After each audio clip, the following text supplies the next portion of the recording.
ಮೂರು ಜನ ನಮಗೆ ಷಡ್ಯಂತ್ರ ಹೋಗ್ತಿದ್ದಾರೆ, ಅವ್ರ ಹೆಸರು ನಾನು ಹೇಳ್ತೀನಿ ಅಂತ. ಯಾರು ಇರ್ಬೋದು ಸರ್ ಮೂರು ಜನ? ಈ ರೀತಿಯಾಗಿ ಮಾತಾಡೋದು ಹೈಕಮಾಂಡ್ ಮಾಡ್ತಲ್ಲ, ಅಷ್ಟೊಂದು ಷಡ್ಯಂತ್ರ ನಡೆಸಿದೆ ಅಂತ. ಇಲ್ಲ, ಅವರ ಹೇಳಿಕೆಗೆ ನಾನು ಉತ್ತರ ಕೊಡೋದಕ್ಕೆ ಆಗೋದಿಲ್ಲ.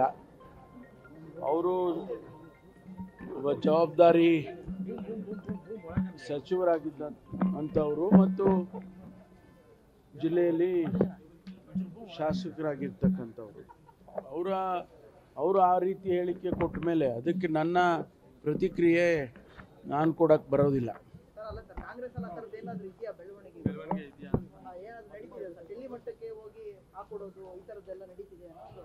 ಅಲ್ಲ, ಅದನ್ನು ನೀವು ರಾಜಣ್ಣ ಅವರಿಗೆ ಕೇಳಿ.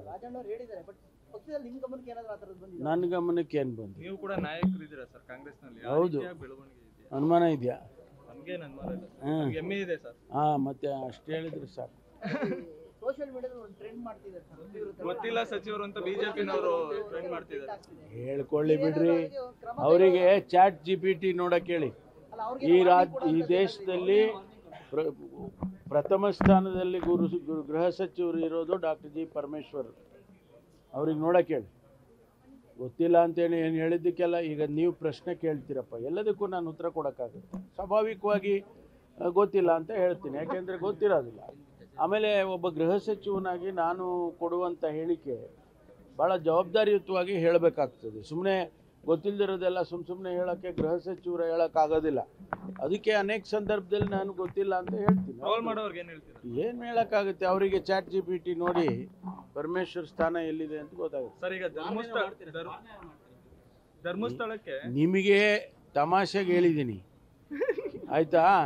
ನೀವು ಅದನ್ನು ಸೀರಿಯಸ್ ಆಗಿ ತಗೊಳಕ್ಕೆ ಹೋಗಬೇಡಿ. ಹಂಗಂತ ಹೇಳಿ ಊರಿಗೆಲ್ಲ ವಾರ್ನಿಂಗ್ ಕೊಡೋಕ್ಕಾಗತ್ತಾ? ಸರ್, ಈಗ ನೀವು ಒಂದ್ ನಿಮಿಷ, ಅಂಬೇಡ್ಕರ್ ಅನುಯಾಯಿ ಅಂತ ನಾವೆಲ್ಲ ನಂಬಿದೀವಿ ಸರ್. ಒಂದು ನೀವು ಈ ರೀತಿಯಾಗಿ ಅಧಿಕಾರಿಗಳು ಪಕ್ಕದಲ್ಲಿ ಕುಂಡಿಸ್ಕೊಂಡು ನೀವು ವಾರ್ನಿಂಗ್ ಕೊಡೋದಾದ್ರೆ, ನೀವು ನಮ್ಗೆ ಅಷ್ಟೇ ಗೌರವ ಕೊಟ್ಟಿದ್ದೀರಾ. ಅಧಿಕಾರಿಗಳು ನಾಳೆ ದಿನ ಬಂದಾಗ ಗೆಟ್ ಔಟ್ ಅನ್ನೋದ್ರಲ್ಲಿ ಏನ್ ಅನುಮಾನ ಇಲ್ಲ. ಇಲ್ಲ, ನಾನು ಸೀರಿಯಸ್ ಆಗಿ ನಿಮ್ಗೆ ವಾರ್ನಿಂಗ್ ಕೊಟ್ಟಾಗ ಹೇಳಿ ಆ ಮಾತನ್ನ, ಗೊತ್ತಾಯ್ತಾ? ನಾನು ನಿಮಗೆ ತಮಾಷೆಯಾಗಿ ಹೇಳಿದ್ದೀನಿ, ಯಾಕೆಂದರೆ ನಮ್ಮ ಜಿಲ್ಲೆಯ ಮರ್ಯಾದೆ ಪ್ರಶ್ನೆ ಬೇಡ್ರಪ್ಪ ಅಂತ ಹೇಳಿದ್ದೀನಿ. ಏನೋ ನೀವೆಲ್ಲ ನನಗೆ ತುಂಬ ಕ್ಲೋಸ್ ಆಗಿದ್ದೀರಲ್ವಾ, ಅದಕ್ಕೋಸ್ಕರ ಹೇಳಿದ್ದೀನಿ. ಅವ್ರೇನಾರ ಹಂಗೆ ಮಾಡಿದ್ರೆ ಅವ್ರಿಗೂ ವಾರ್ನಿಂಗ್ ಕೊಡ್ತೀನಿ, ಗೊತ್ತಾಯ್ತಾ? ಅವ್ರಿಗೆ ವಾರ್ನಿಂಗ್ ಕೊಡೋಣ. ಈಗ ಡಿಸಿ ಅವ್ರ ಡಿಜಿಟಲ್ ಸೈನ್ ಎಲ್ಲಿ ಬಂತು sir?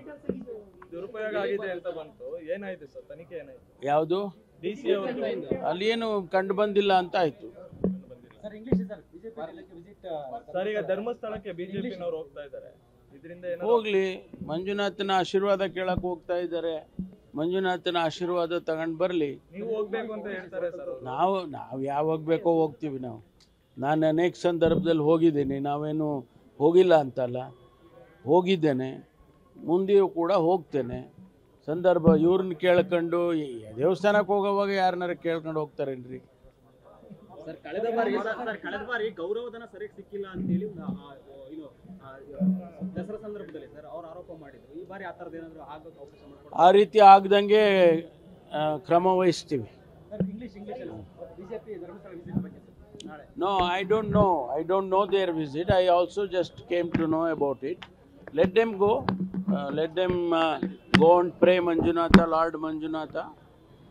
I also pray from here only that Lord Manjunatha give them a, bless them. Bless them.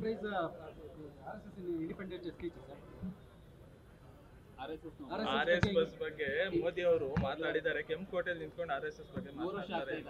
Already our party has reacted. Our party functionaries, including our ACC president, they have all reacted. ಶಿವಲಿಂಗೇಗೌಡರದೊಂದು audio ಬಿಡುಗಡೆ ಆಗಿದೆ, ಅದರ ಬಗ್ಗೆ ದೇವರಾಜೇಗೌಡರು ಒಂದು ರಾಜ್ಯಪಾಲರಿಗೆ ದೂರು ಕೊಟ್ಟಿದ್ದಾರೆ. Prosecution ಇದಕ್ಕೆ ಒಂದು I am not aware of it. I have not heard that clippings. Thank you. News first ನಿರ್ಭೀತಿಯಿಂದ ನಿಮ್ಮ ಪರವಾಗಿ.